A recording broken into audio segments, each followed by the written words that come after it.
2008 पर सीमेंट के बाद अस्तित्व में आई और ये एक ऐसी सीट है जिस पर अभी तक 2 बार ही चुनाव हुआ, जिसमें एक बार बहुजन समाज पार्टी और दूसरी बार भारतीय जनता पार्टी ने बाजी मारी। 2014 के चुनाव में बीजेपी ने यहां से एक तरफा जीत दर्ज की थी और चौधरी बाबूलाल चुनाव जीत कर आए थे। फिलहाल यहां से सांसद बाबूलाल का टिकट काट दिया गया और स्थानीय जुझारू नेता राजकुमार चाहर को बीजेपी ने टिकट दिया है। वही कांग्रेस से राज बब्बर चुनावी मैदान में है, जो पहले भी 2009 में यहां से चुनाव लड़ चुके, पर स्थानीय जनता की माने तो वो बीएसपी से हारने के बाद दोबारा यहां नहीं लौटे। अब कैसे 2019 में बीजेपी यहां कमल खिलाएगी और सीट बरकरार रखने में बीजेपी के सामने क्या दिक्कतें हैं, इन सब मुद्दों पर राजकुमार चाहर से बात की नेशनल वॉइस के एसोसिएट एडिटर हरकेश सिंह ने।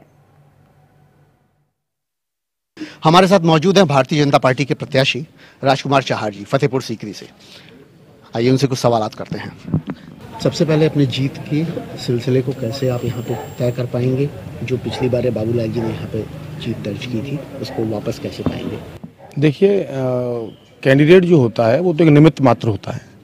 भारतीय जनता पार्टी चुनाव लड़ रही है, माननीय नरेंद्र मोदी जी चुनाव लड़ रहे हैं और देश की जनता और मेरे लोकसभा क्षेत्र फतेहपुर सीकरी की जनता माननीय नरेंद्र मोदी जी को प्रधानमंत्री बनाना चाहती है।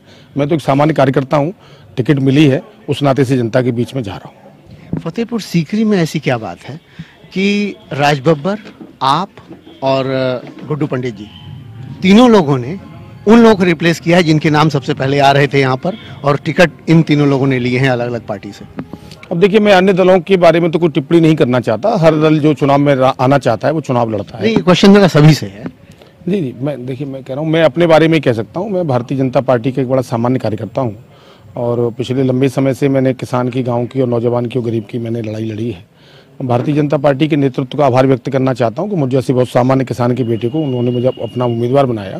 बाकी जो कांग्रेस से लड़ रहे हैं वो कांग्रेस पार्टी के उम्मीदवार हैं, जो बीएसपी से लड़ रहे हैं वो बीएसपी पार्टी के उम्मीदवार हैं। और आप सब लोग जानते हैं कि कौन यहाँ का स्थानीय है, कौन कहाँ से भेजे गए हैं। लेकिन ये कोई प्रत्याशियों का चुनाव नहीं है।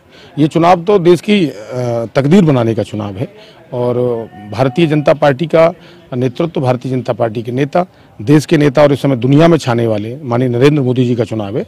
जनता नरेंद्र मोदी जी को प्रधानमंत्री बनाने के लिए चुनाव में साथ खड़ी है। एक बड़ा प्रश्न है चाहर जी, आपकी छवि कृषक समाज में भी है, लोगों में भी है, जनता से जुड़े होने की भी है, लेकिन 3 बार दुर्भाग्य कहिएगा शिकस्त मिली। शिकस्त बहुत कई बार, 2 बार ऐसा भी हुआ कि बड़े मार्जिनल तरीके से मिली।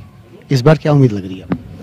देखिए, मैं ये कह सकता हूं कि मैं पहले फतेहपुर सीकरी विधानसभा क्षेत्र से चुनाव लड़ा और मैं बड़ी विपरीत परिस्थितियों में चुनाव लड़ा था। निर्दल लड़ा, भारतीय जनता पार्टी से लड़ा, उससे पहले भी लड़ा। अब इस बार पार्टी ने मुझे अपना प्रत्याशी घोषित किया है और मैं फिर यही कहूँगा कि लोकसभा क्षेत्र की जो जनता है, पूरा जनमानस, वो माननीय नरेंद्र मोदी जी के साथ है। 2 महत्वपूर्ण बिंदु मैंने यहाँ तलाशे हैं, पहला रोजगार और दूसरा पानी। शहर के भीतर भले ही पानी की समस्या थोड़ी हल हुई है, लेकिन कृषकों के लिए पानी की समस्या अभी भी बड़ी है। सॉल्व करने का कोई नजरिया, कोई दिशा? देखिए, लंबे समय से मैंने पेयजल पे बहुत लड़ाई लड़ी है। देहात के लोगों के पानी की, जिसमें फ्लोराइड युक्त पानी हमारे यहाँ ज़्यादा है या खारी पानी है, उसके लिए बहुत सारा काम उत्तर प्रदेश की सरकार ने, केंद्र की सरकार ने पिछले दिनों में किया है। लेकिन बहुत सारी योजनाएं हैं जिन पर काम होना बहुत आवश्यक है। शुद्ध पेयजल गांव-गांव लोगों को मिल सके, इसके लिए हम बहुत ताकत से प्रयास करेंगे।